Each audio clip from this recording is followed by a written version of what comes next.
जबाबदारीचा अतिरेक झालाय. ही घटना फक्त एक म्हणजे दिशा दर्शवणारी ठरलेली आहे. या आधी बीडमध्ये असले प्रकार खूप जास्त होत आहेत.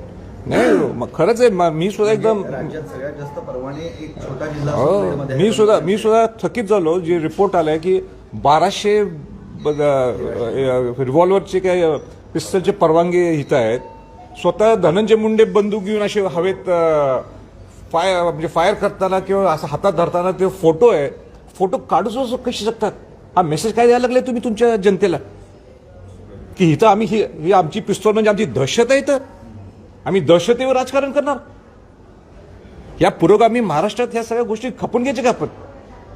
आता नाहीच चालणार. आणि त्यासाठीच आमचा बीडकडे माझा दौरा आहे. मुंडेंचा जबाबदारीचा अतिरेक झालाय. ही घटना फक्त एक म्हणजे दिशा दर्शवणारी ठरलेली आहे. या आधी बीडमध्ये असले प्रकार खूप जास्त होत आहेत. नाही मग खरंच आहे. मी सुद्धा एकदम राज्यात सगळ्यात जास्त परवाने एक छोटा जिल्हा असून बीडमध्ये मी सुद्धा थकीत झालो. जे रिपोर्ट आलाय की 1200 रिव्हॉल्व्हरचे काय पिस्तलचे परवानगी इथं आहेत. स्वतः धनंजय मुंडे बंदूक घेऊन असे हवेत फायर करताना किंवा असं हातात धरताना ते फोटो आहे. फोटो काढूच कशी शकतात?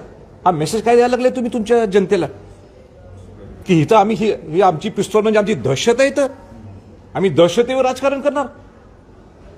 या पुरोगामी महाराष्ट्रात ह्या सगळ्या गोष्टी खपून घ्यायच्या का आपण?